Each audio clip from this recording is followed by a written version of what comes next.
Hi there. Welcome back to the Out of the Cave podcast with Lisa Schlossberg. I'm your host, Lisa Schlossberg, a licensed social worker, certified health coach, personal trainer, and yoga instructor. If you, like I have, struggle with your relationship with food, eating, and body image, I am here with this podcast to guide you into healing the relationship you have with yourself through a trauma-informed, holistic, and mind-body-soul approach. Together, we can support you in building a lifestyle of more peace, freedom, safety, and power. Hello again, and welcome back to the Out of the Cave podcast.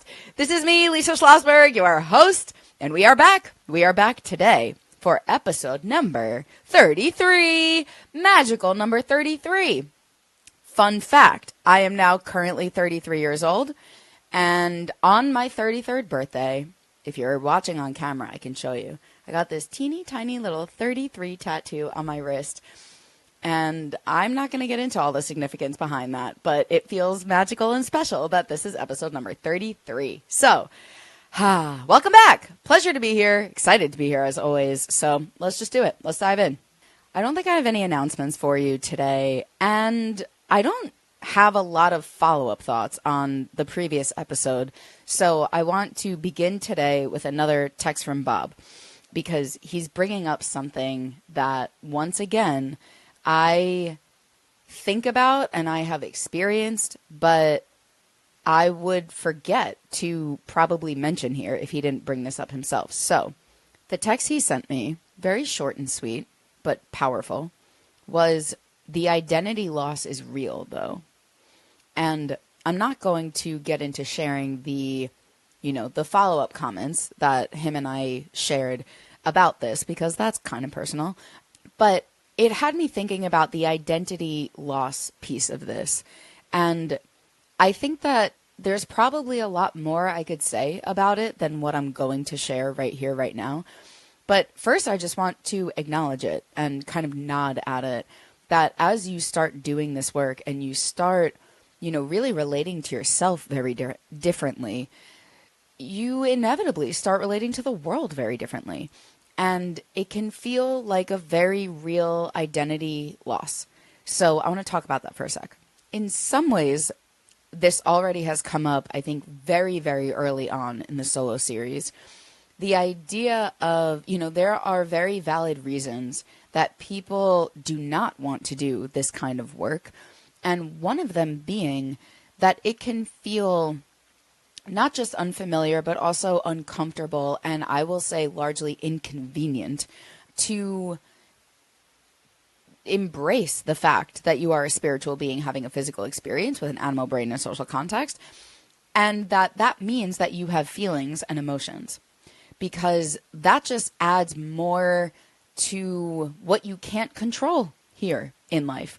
And so sometimes it can feel easier. There are consequences to choosing to live this way, but it can feel easier to keep ourselves closed off, because living with an open heart, actually allowing yourself to feel and embody vulnerability, means that you care about stuff.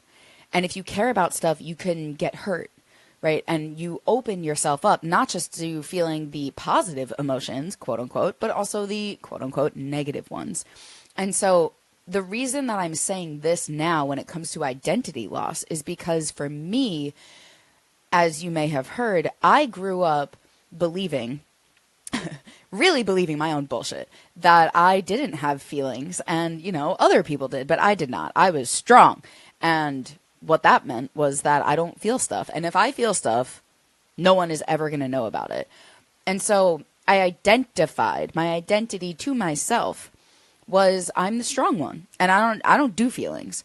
And so then when all my weight came off and the upheaval of emotion was so intense, it wasn't just, oh shit, now I have all these feelings and I have to figure out how to feel them and navigate this and express them and cope with them. But it was very deeply an identity crisis, because every emotion was then met with, who am I? I don't do this. I don't feel these things. And so there really is an identity piece to this, whether we're aware of it or not very often. And it doesn't always look like that for me.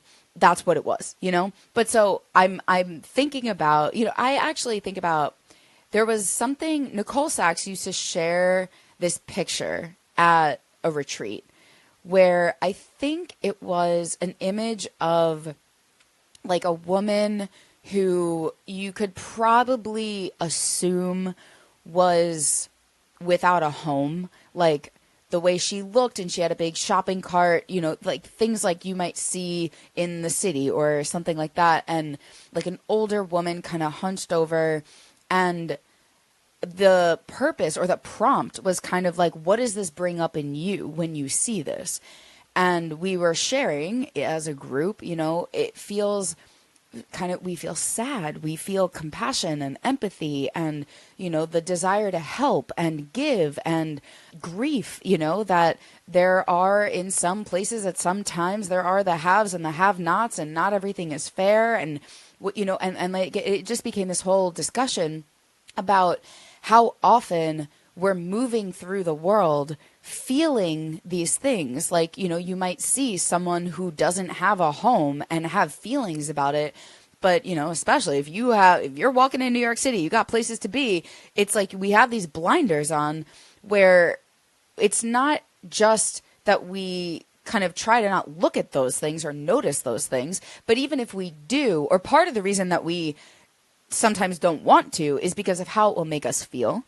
And so just bringing the awareness to like, wow, there are so many feelings and emotions that can be prompted or triggered throughout our everyday that we are not conscious of, especially if we identify as someone who quote unquote doesn't do feelings. And so it's just an awareness of how much not consciously and not intentionally can get kind of pushed down and brushed away and denied and, you know, suppressed. So, okay. The reason I'm saying all of this is because there have been moments over and over again as I have become more embodied and authentic and sensitive and emotional, where as it progresses, like, you know, deeper and deeper levels, I am constantly, or not constantly, but like in an ongoing kind of way, moving through this identity shift and identity loss. And so I'll just tell you like what happened very recently, like literally last week, because it doesn't end like that. That's what I'm saying. It's like, I know now that like I'm a human being that has feelings. Sometimes that still shocks me, and I'll say more about that. But in this instance, here's something I did recently. And okay. So context is I am really not cool with bugs. Like I try so hard to be like the chill girl who's like, oh, a spider. I'm not at all. And so recently, right. So it kind of depends on the bug. Like anything that jumps, not for me. But, you know, like little things don't freak me out that much. Things that can't hurt me, like the flies that like don't bite. Okay. So anyway, the other day I get into my apartment and I see that there is a daddy long leg above my bed on the wall, like in the corner. And I could have stood up on my bed and done what I have done in the past, and what I definitely would have done like growing up, which was stand up on my bed, grab a paper towel, and kill it. And there was a period of time later in my life where then I started to understand, you know, like every time I hang out with Caroline, for example, like if there's a bug, she will go out of her way to like put it in a cup and then release it outside. And I respect that. And also, that's a very foreign practice for me personally.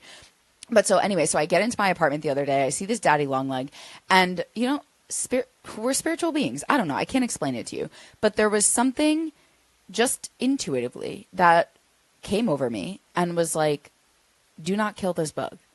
Like, I'm not killing something today. And that was new. And I was like, you really? You're just going to leave it there? And I was like, yeah, we're just going to leave it there. It's not hurting me. It's not harming me. So then I was surprised about myself. Who am I? I don't do these things, right? It's just the little things where this stuff comes up. And if you're by the way, like we talked about with like, no, I'm the kind of person that likes to listen to music or whatever. that was episodes ago. But if I'm locked into this mindset of like, I'm the kind of person that sees a daddy long leg and then goes and kills it, then that's what I'm going to do. But I'm not being present then. It's the same as the salmon, right? It's like, if the intuitive guidance is coming in, but I'm locked into the past, I can't hear that. But so this time I'm like, okay, I'm not killing a spider. So then I was like, all right, well, the real moment, the real test is what happens when you have to go to bed tonight. And lo and behold, I get into my bedroom to go to bed at night, and I see that the daddy long leg has not moved, chilling in the corner on top of my bed still. And I check in with myself, and I'm like, okay, what are we going to do? We're going to kill it, right? Or we're going to, at the very least, let it outside.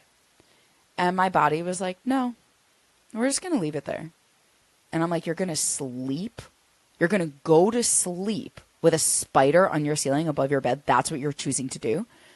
And I was, yeah, that feels safe to me. And me towards myself has my jaw on the ground, like, girl, what? And the truth is that I was like, yeah, I don't know. I just feel like by the time I wake up in the morning, it'll be gone or it'll be somewhere else. And I trust it to go where it needs to go. And then there's a voice in my head that was like, yeah, maybe into your mouth while you're asleep. And I was like, yeah, well, whatever. Trust, faith, belief. I'm not supposed to kill this spider. I don't know. I'm just listening to the guidance. And so I get into bed, and I did. I felt safe. I felt totally comfortable. I was just in shock. Like, who am I? And then, lo and behold, I woke up in the morning, and I looked up at the ceiling, and my daddy long leg friend was gone. And I have no idea where he went, and I'm at peace with that. And so, like... But then, okay, so that's story number one. But then I was sitting outside in my little courtyard, and it was like the next day, I think, or something, whatever. All of this happened last week.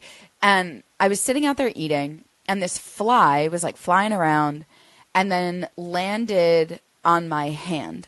Now, if you have never seen the video of Barack Obama killing a fly, pause this, go to YouTube, and search Obama kills fly. Because he's like in this interview and this fly is like buzzing around and it's like really annoying, like him and the interviewer, it's like getting in the way.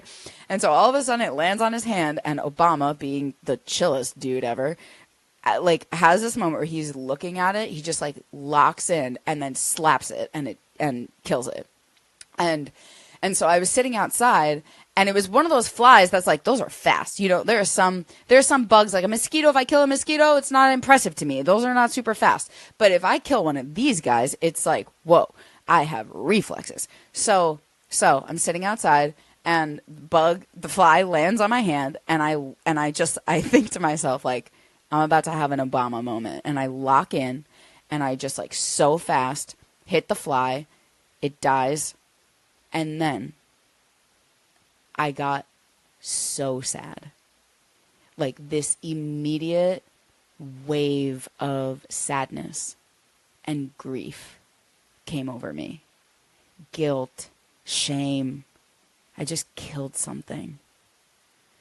And I felt really sad. And I let myself. I was so tempted to do this whole, who are you? Who cares? Why are you? But I was just like, oh, wow, this is new. This is new. I've never had an experience like this where I killed a fly that was on my body and then genuinely like my heart hurt. But okay.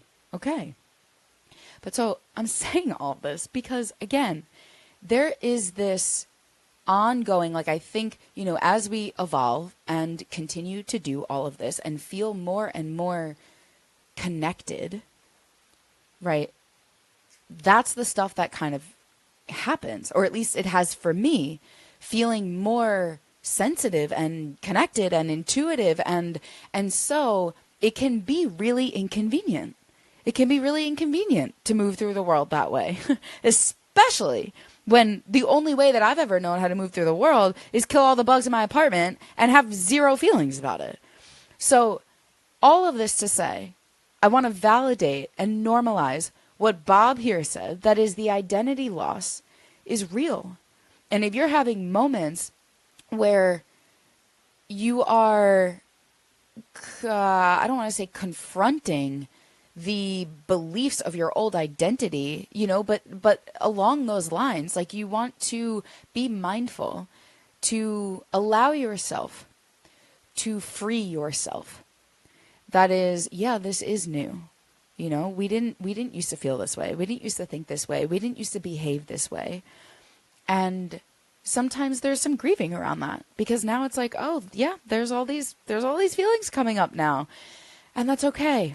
That's okay. And I think it's part of it. So that's what I want to share with you about that. We'll call those my follow-up thoughts for today. And because I cannot finish a thought without reading you the thing that I wrote on my notes, it actually says Obama fly, arrow, tears.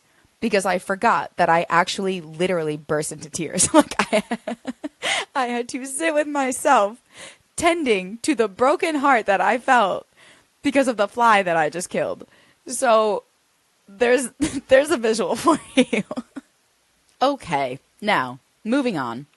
So that was my super, I had this thought recently about how the harder I get on the outside, like my body, my muscles, my physique, I guess, the harder I get on the outside, the softer I get on the inside. And that's what has been happening. So that was my tender self-compassion moment. But now we're getting back into the fierceness. Because what I want to talk about is, once again, not taking things personally. Not making this about you. Not making meaning of the things coming up around food and eating. Because that's where, again, a lot of people are getting stuck. So I want to talk about and revisit what I said last time about the finish the sentence tool. Finish the sentence game, okay? So when you hear yourself say things like, I ate too much, finish the sentence. Ate too much for what, right? Because if you know and are clear and remember, you have a moment of remembering that you ate too much to be in a calorie deficit, not you ate too much to be worthy of love, then great, you can hold it gently and you can proceed in a way that feels safe and sustainable. Similar to that is now when we talk about exercise and the story a lot of people have around quote unquote earning food, or being good enough to feel like you are worthy of eating. So to be abundantly clear, you are always, always worthy and deserving of eating and feeding yourself, especially if you are hungry. You do not need to earn it. You do not need to be good enough. You do not need to do anything in order to receive it. You are always worthy, okay? Now that that's out of the way, something I hear a lot, and you have probably heard this out there in the wild, is something along the lines of, I work out so that I can eat. Or the only reason I work out is so that I can eat, or things like that. Now, sometimes this is coming from that place of fear and scarcity and feeling the need to earn the right to food. Sometimes it does come from that place. And I don't really believe in, the eating disorders or calling that disordered or anything. That to me is just coming from a place of fear, lack, scarcity, inadequacy, insecurity, right? I have to earn it. I'm not already good enough. Okay. So sometimes it does come from that place.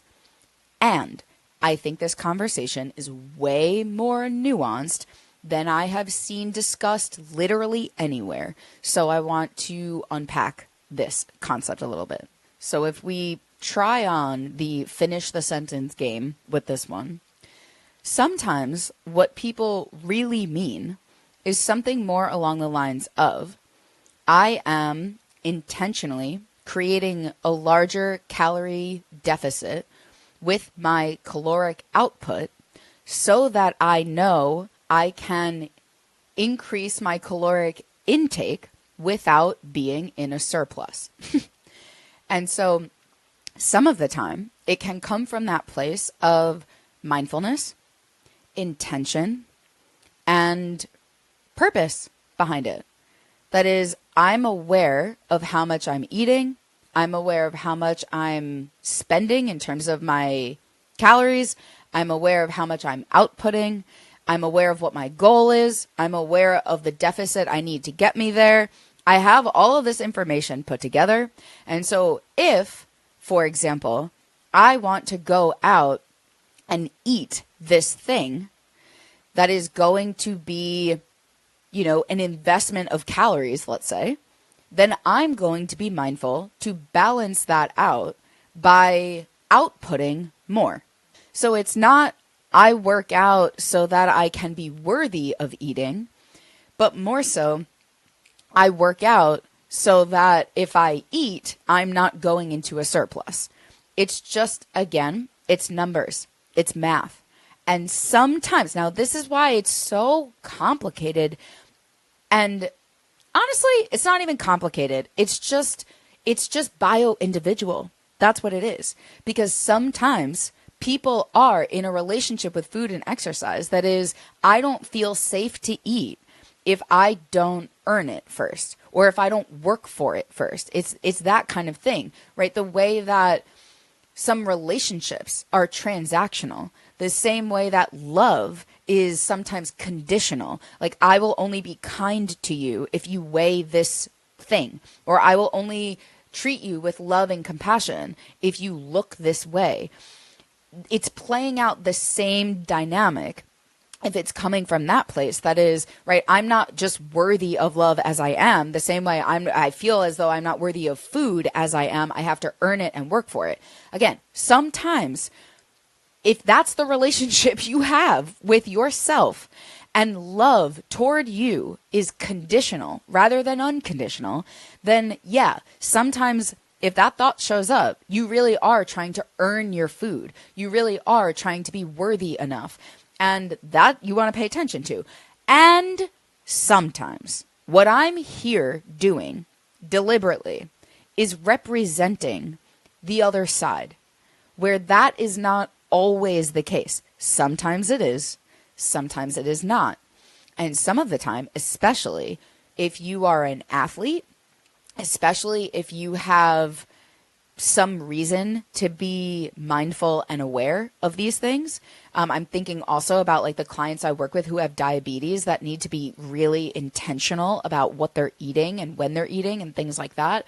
If you are someone who has an awareness of your input and output, it's valid that sometimes you might hear something like, I eat or I work out so that I can eat. But really what that means is I work out so that I can remain in a calorie deficit, or I work out so that I can not be in a surplus, or whatever it is. Some of the time it means I'm aware of the math and I'm playing the game. And that can feel comfortable and safe some of the time for some people. Now, the other thing about this whole conversation is that if we're, again, telling the truth, there is truth. There is a reality to how much you can, I'm using quotes, air quotes. If you're watching on video, you see that. But if not, if you're on audio, air quotes, how much you quote unquote can eat. There is a reality to how much you can eat without gaining weight, right? We're not talking about how much you can eat in terms of what you're allowed to do, or what you have the freedom to do, or what you have the permission to do. We're not talking about you can have this or you cannot have this in a vacuum. We're not talking about, you can or cannot eat this thing just for, period. That's not the end of the sentence. That is never the end of the sentence. You know why? Because it's not true. You can do whatever the fuck you want. That's the truth of it. And I'm very often reminding people of exactly that. You can go ahead and eat anything you want. You have unconditional freedom, unconditional permission. Again, you are the adult now. You are the parent now. You want to figure out how to feed yourself and choose what you want? Go ahead. You have all the freedom and permission in the world. Okay? So it's not, I can have that because I am allowed and I'm good enough. And it's not, I can't have that because I'm bad and I shouldn't. It's finish the sentence. You can have it for what? You can't have it for what? Because some of the time, if what you're saying is, I can't eat that, period, you're incorrect, because yes, you can. But if you're saying, I can't eat that and still be in a deficit for today, then yeah, some of the time, you're absolutely right about that. You are absolutely right about that. And it doesn't mean anything about you. It doesn't mean that you're bad. It doesn't mean that you're wrong. And it also doesn't mean, by the way, that you do not have freedom and permission and power and choice. What it means is that life is a choice between what hurts and what hurts worse. And this is what you're choosing.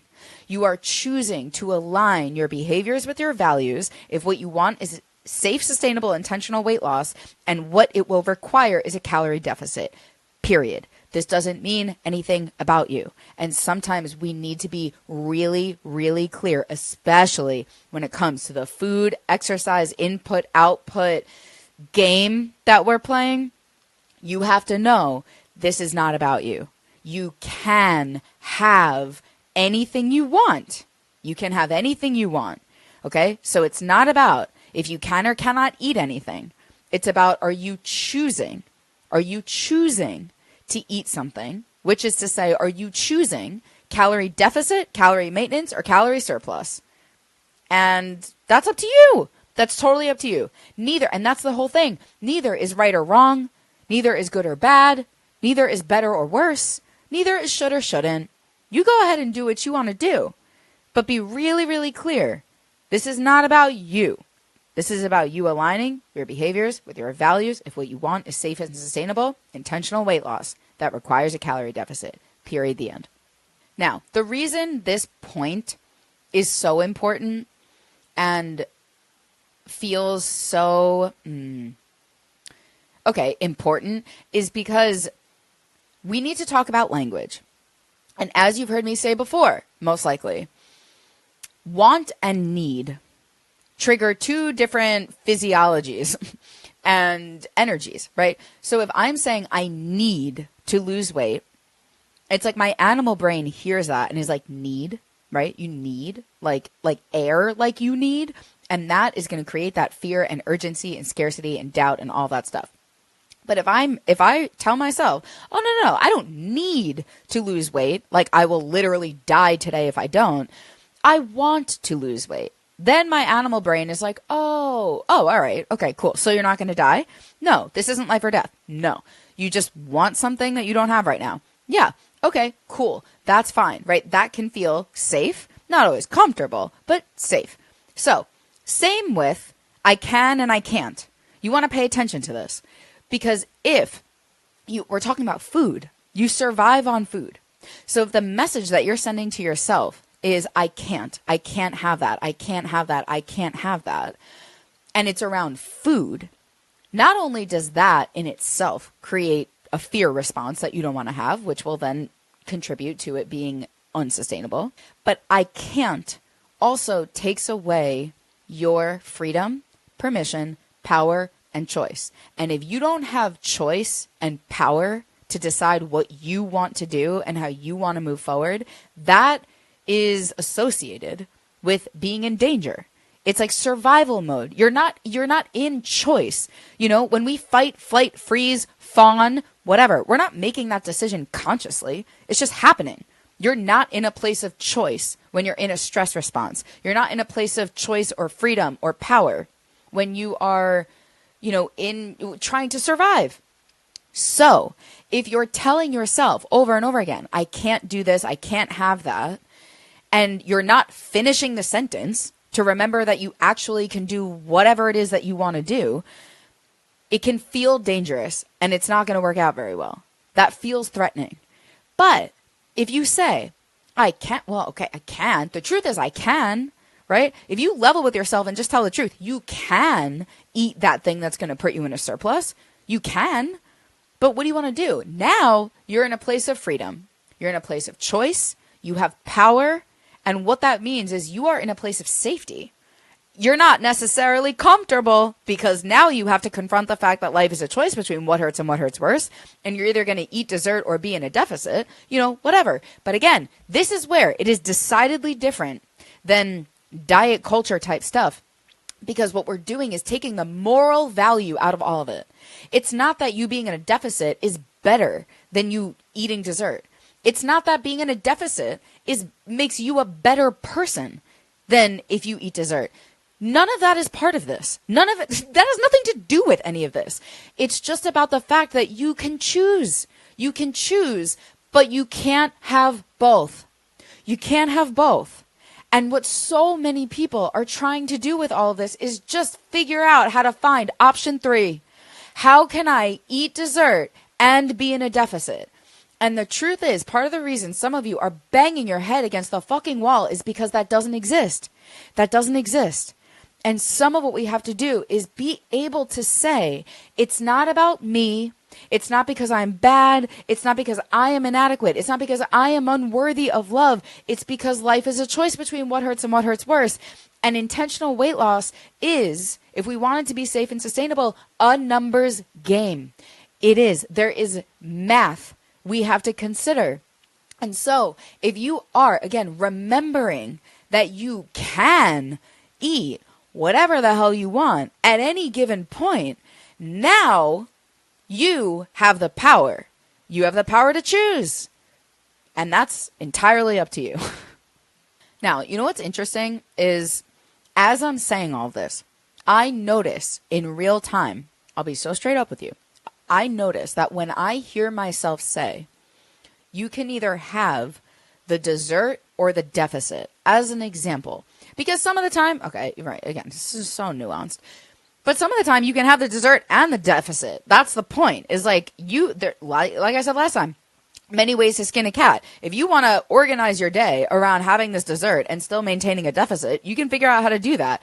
But in this very black and white example in this moment, when I hear myself say, you can either have the dessert or have the deficit, I notice the fear in me that is like, oh, that's going to sound like that old drill sergeant. That's that stuff that diet culture used to say, right? You can even see, if you're watching this, you can see my body language is like, I want to like close off and I'm like collapsing a little bit because it scares me that it will be interpreted that way. And because that's the kind of stuff that we took in, right? And you might have had someone in your life that used to deliver that message from a place of shaming and blaming, right? What do you want? If you want weight loss, you can't have that. And it's like harsh and mean and cruel and judgmental, where again, there's moral value assigned to all of it, where it's like, choosing the deficit makes you a better person. And if you eat dessert, then you're a failure and all that. And it's like, hopefully abundantly clear at this point that is not at all where this is coming from. That is not at all the energy of this. The energy of what I'm saying is fact. It's just matter of fact. It's just numbers. But even again, when I hear myself say that, I can feel the concern of how it might land. And I have to practice in this moment releasing the control, because how it lands on you is how it lands on you. And that's just, again, we see the world as we are. So that's the other cool thing about it, is the hundreds of you that are listening to this are all going to hear this differently, which is fascinating to me, because it's just me saying one thing that's going to feel very different to everyone that hears it. So anyway, I guess maybe I'm clarifying, that this is coming from a place of, I want to help you. I want to help you. And it feels as though all of this requires some clarification. So that's what I'm trying to do here. And for what it's worth, like I said in the previous episode, it is super valid. It is super valid. If you hear some of this stuff, and, anyone who's done my coaching program, this stuff usually, or this kind of thing usually comes up around module 5, where we start talking about nutrition, because that's where people will start kind of reacting and be like, this sounds like a diet, and it's like all that stuff comes up. And when I'm coaching people in real time, it's like, great, this is, like I said last time, this is the dieting trauma coming up to be healed. Wonderful. Let's walk right into it, get triggered by it. And so I want to really validate that. And if that's what's happening here, you can use this as an opportunity if it feels triggering, if it's bringing up some of that old stuff, use this as an opportunity to turn inward and let yourself know that's okay. It's okay that it feels scary. It's okay that it's uncomfortable to hear someone say something like that, you know, and let it be. Let it be. If I were sitting next to you, I would say, that's okay.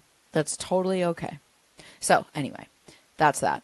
The other thought that I had about it is, or the thing that I was remembering is around Halloween, I see the same thing posted every Halloween for probably the last like 10 years. And first, coming from the diet culture side of things, it's a list of like, you know, the candies that we eat and the the amount of exercise that you would have to do to burn off that amount of candy. And, you know, it's a very kind of diet culture message of like, if you eat this, then do this, right? You have to earn it. You have to burn it off. You have like that whole dynamic. Okay. Then we, in my opinion, again, collectively swung the pendulum over to anti-diet world. And then I see the same thing posted, but now instead of like the amount of calories in it and how many jumping jacks you would have to do to burn off a little candy bar, you know, this version of it is like, these are all the candies that you eat. And instead of all that information, it's like, and you don't have to earn your food, enjoy Halloween, stop counting calories, you know, that whole message. And it's like, okay, you also really valid. That is all true. You don't need to earn Halloween candy.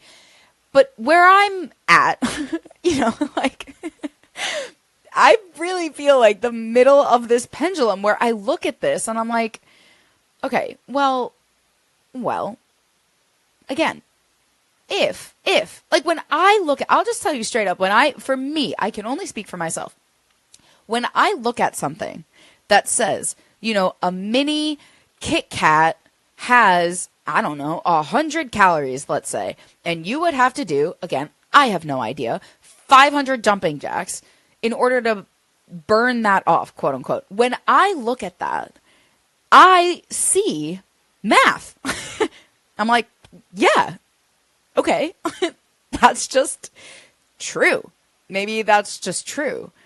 I don't feel ashamed for eating a mini Kit Kat. I don't feel scared of the Kit Kat. I don't feel judgmental of myself if I choose to have a Kit Kat.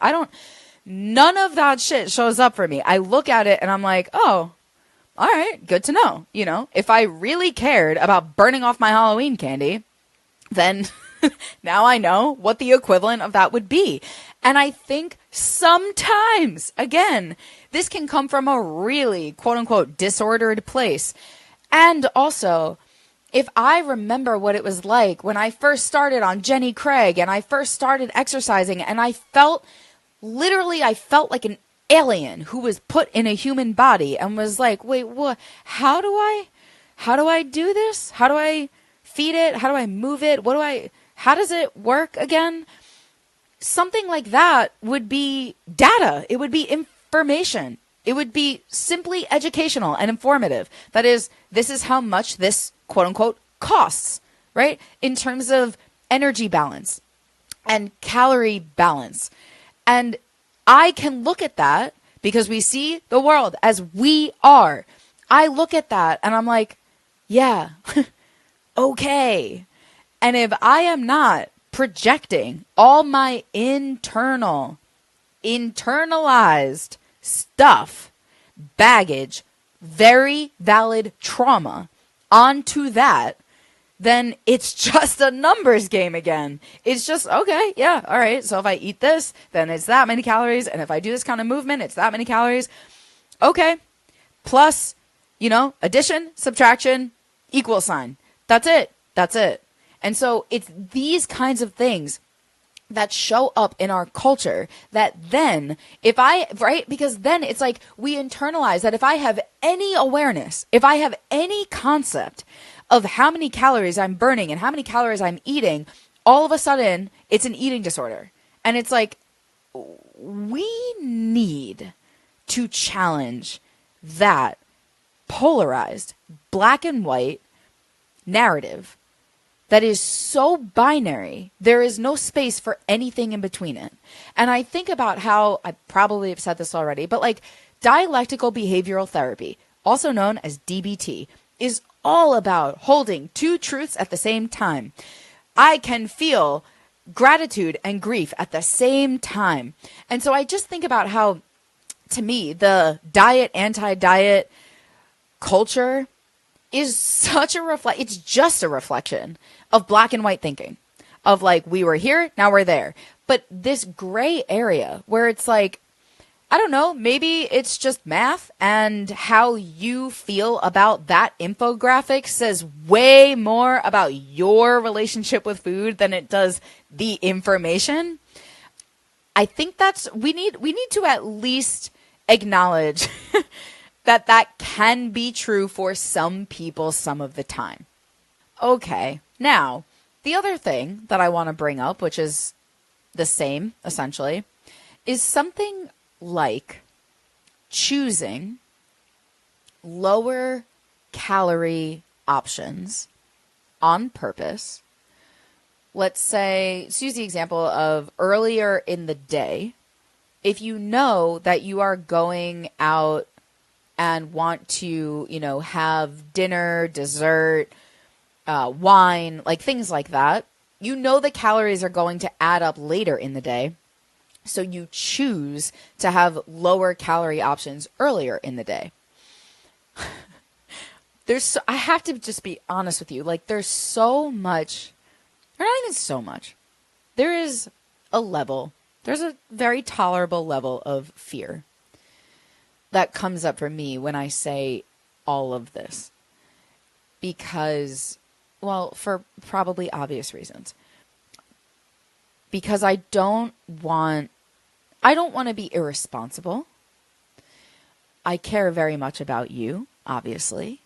And I don't want it to be taken out of context or taken the wrong way. Because if you are in a relationship with food and eating right now, that does feel very, threatening and scary, and there's a lot of stress and judgment and charge around it, then that's where, as I've said before, right? If someone is drowning, they need a life jacket, not a swim lesson. This is, we've entered into swim lesson territory a bit. And so if you are still in need of a life jacket, which would look like stabilizing meals, like 3 meals a day, 2 snacks in between, things like that. If you are not, tell the truth, ready for stuff like this, then I want to insert an invitation to be radically honest with yourself. Because, if you're still doing things, for example, like binging, if you don't feel like you've, made it through at least like level 1 of stabilizing your relationship with food and feeling safe to eat when you're hungry and stop when you're full, and you have a toolbox of emotional coping mechanisms, like if you have not done that groundwork, again, very lovingly, this is the kind of stuff where I would say you have no business doing these kinds of things.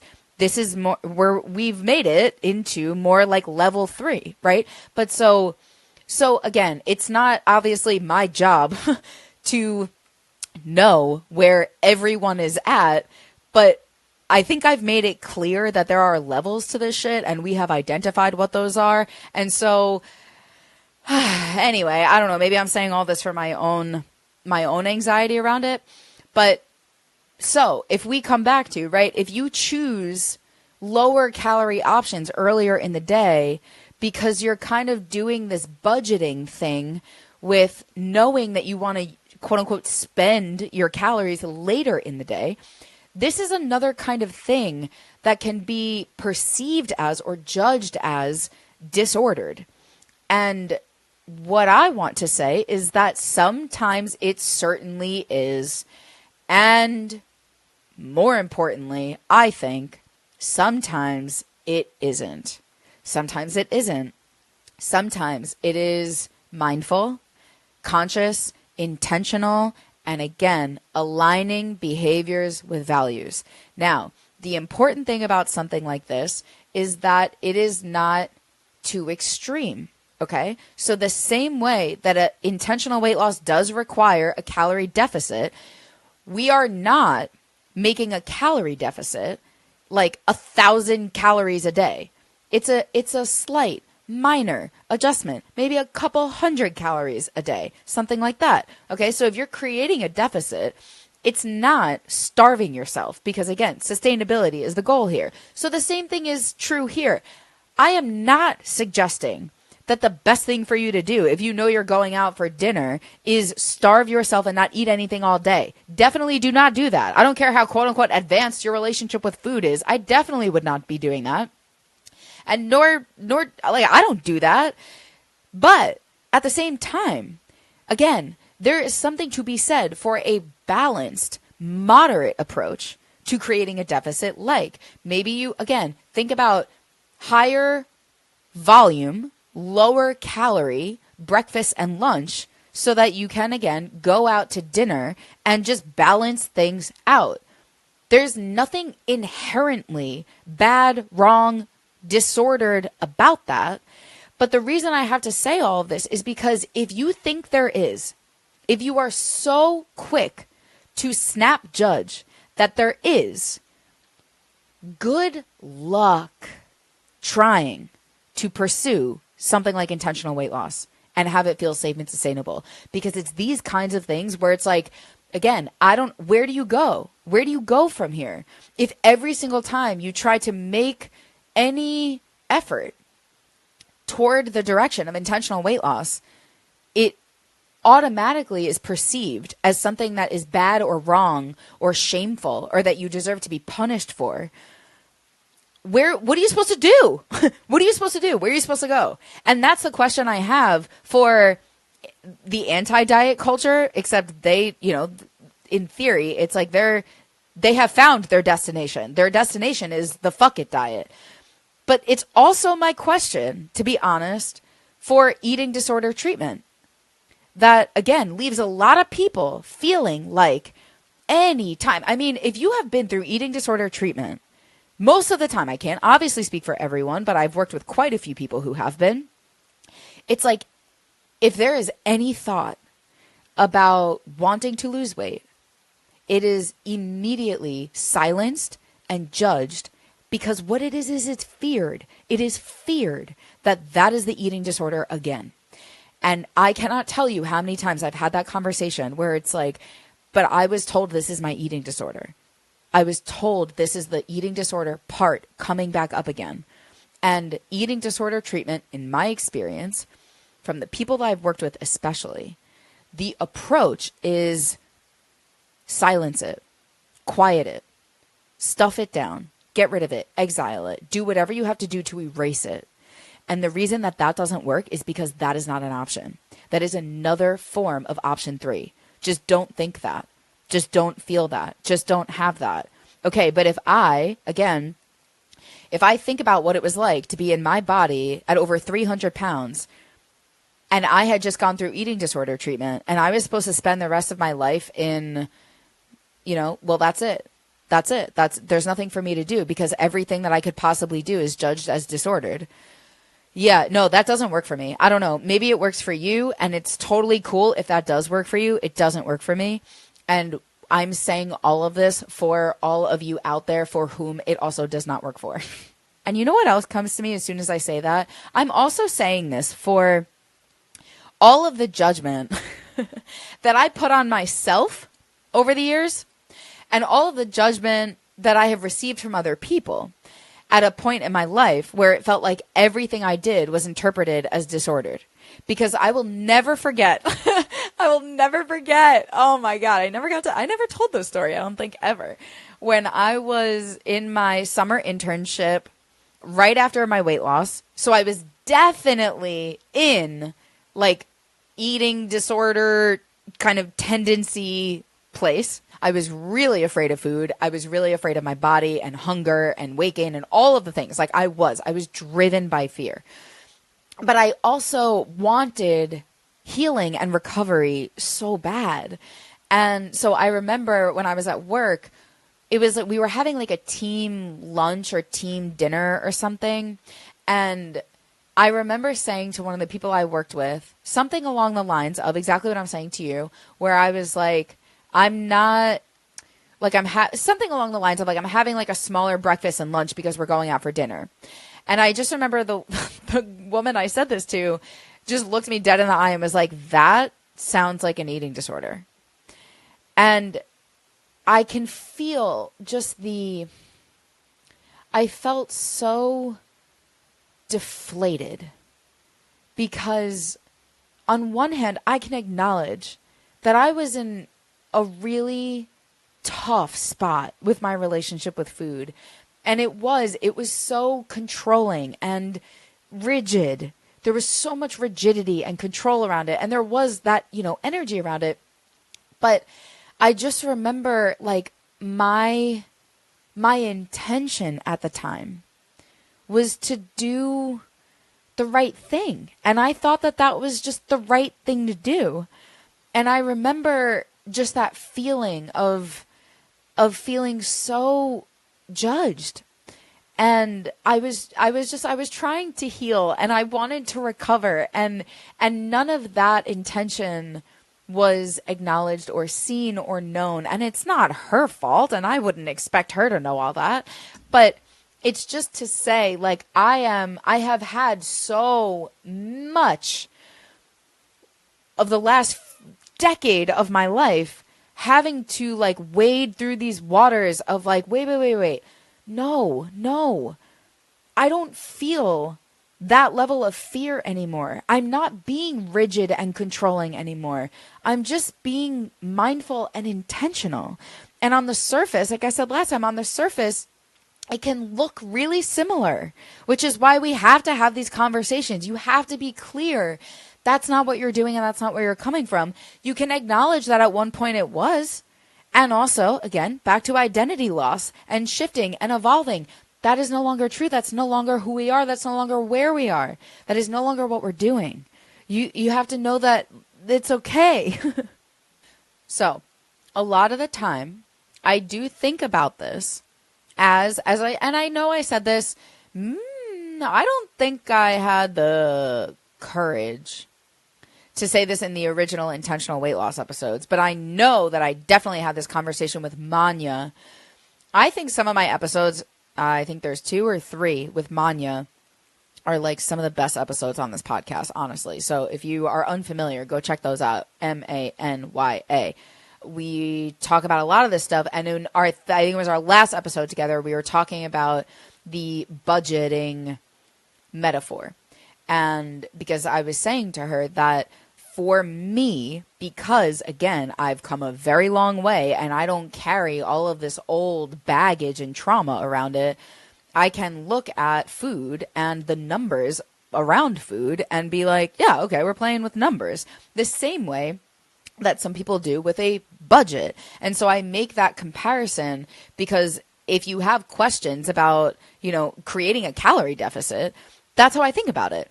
And I just want to tell you, when I was in Miami a couple months ago, I had this experience where I went to a vending machine because it was hot as fuck. I went to a vending machine because I needed water, and there was no more water in the vending machine, which bummed me out. But so I ended up there was nothing in the vending machine that I would like actually drink. Most of it was like soda and Gatorade or something. And I ended up getting like a Coke Zero or like one of those, like a Powerade or whatever. And it came out, and the reason I got it was so I could dump out the Powerade and fill it up with water in the water fountain. And so that's what I did. But I'm telling you this because I remember grabbing the bottle from the vending machine and seeing like 130 or something. Or maybe it was 230. I don't remember what it was, but whatever it was like 100 or a couple hundred calories for this drink. And my immediate thought upon seeing it was, imagine spending 200 calories on this. Like, that was my thought. And my follow-up thought to that was like, I can't imagine. I can't, for me right now at this point in my life, I quote unquote cannot imagine, because that is so not, it's kind of, it's the exact same. This is the point I'm trying to make. It's the exact same as like seeing something that is so expensive, that's like $200, and then being like, imagine spending $200 on this thing that I think should cost like 10. Like, I can't imagine. I would never. Not because it's bad, not because it's wrong, not because people who do that are bad and wrong, not because I'm doing the right thing and they shouldn't. Just simply, yeah, no, me spending $200 on this thing is not in alignment with my values and where I want to go, so I'm not going to do it. The same way that me spending, quote unquote, 200 calories on this Coke or whatever it was, yeah, that's not part of my alignment right now. That's not where I want to go. That's not how I want to choose to do things. But I also, and so I knew that I was hella valid in my decision around that and my perception of that. But then I have this immediate, maybe this is the third thought that comes up, that is like, how disordered of you to think about calories as something that you spend, and to have that mindset of like, imagine spending that, like that is so disordered of you. And I just, again, like I live this way, and I think a lot of us do, where it's like, wait, what? No, no, no. Mm-mm. And again, that's where the fierce self-compassion sometimes comes in. That's like, no, that's not my story. That's not true for me. I hear you, and I appreciate that you're trying to help me no longer have disordered eating tendencies. Much appreciated. And also, that's not what this is. That's not what this is. Because when I think about spending calories on this vending machine soda, yeah, no, I see why, the way I'm interpreting it as like spending money I don't have, or spending money that I don't think is worth it. It's the same exact thing. There's no charge around it. There's no judgment around it. There's no moral value around it. There's no meaning being made of it. It's a numbers game. It's a budgeting game. And if I'm being intentional about where I want to go and how I want to spend my calories, the same way that I'm mindful of where I want to go and how I want to spend my money, that's it. And I feel perfectly fucking fine with that, personally. Okay, so I think the last thing that I will say here for today is I personally like thinking about this similar to budgeting, because in so many ways it is exactly the same thing. And sometimes it's a question of, is it worth it? And again, these are thoughts. I'm going to have to stop putting this disclaimer maybe around every single thing that I say, that these thoughts are not necessarily inherently, quote unquote, disordered. That if we think about, is it worth it? The same way that if you want to buy something, you might look at it and have to contemplate, is it worth the money? Is it worth the investment? Sometimes it is, sometimes it's not. But when you're thinking about it like money, it's like, well, yeah, of course, that makes total sense. You want to consider, is this a good use of your money, of your finances? This is where you want to spend it. We all understand that, and we're all relatively cool with that. But as soon as we start thinking about it with food, all of a sudden now we have an eating disorder. And so again, that's what I'm challenging. So I want to invite you, if, again, you're in this place where this feels safe, something like you can try on and experiment with and explore, that's the invitation, is thinking about it the same way, where you might say, is this worth it?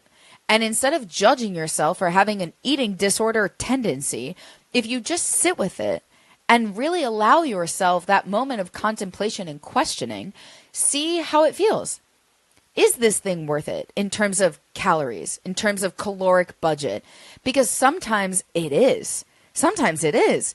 And also sometimes it's not. And so, like, I think about, there are higher, we've talked about to some degree, but we will talk more about it when I get even more granular about this stuff. But there are some foods that are really low in volume and high in calories. And there are some foods that are really high in I don't know what I just said. The opposite of that. High in calories, low in volume, maybe. But that's the idea. And so if you have, like, let's say, like, nuts.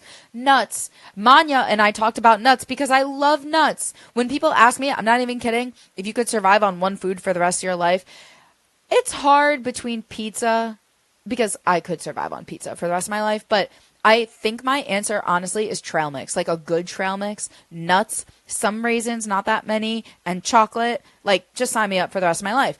I love nuts. So the reason I'm saying that is because nuts are an example. Yeah, they're a whole food. They're a natural food. They come from the earth. Cool.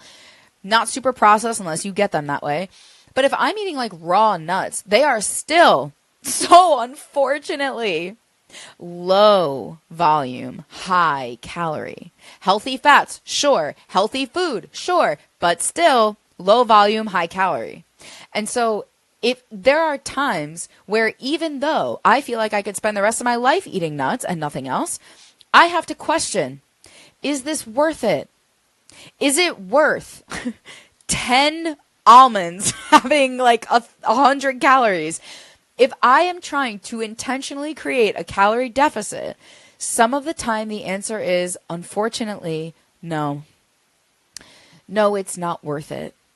And again, that doesn't mean anything about me.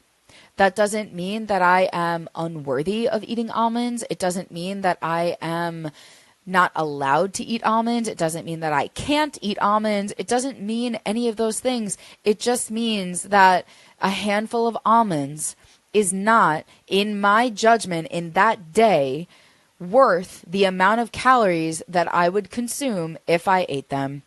That's all. That's all it means. I'm playing the game. I'm playing the numbers game, and I'm okay with that.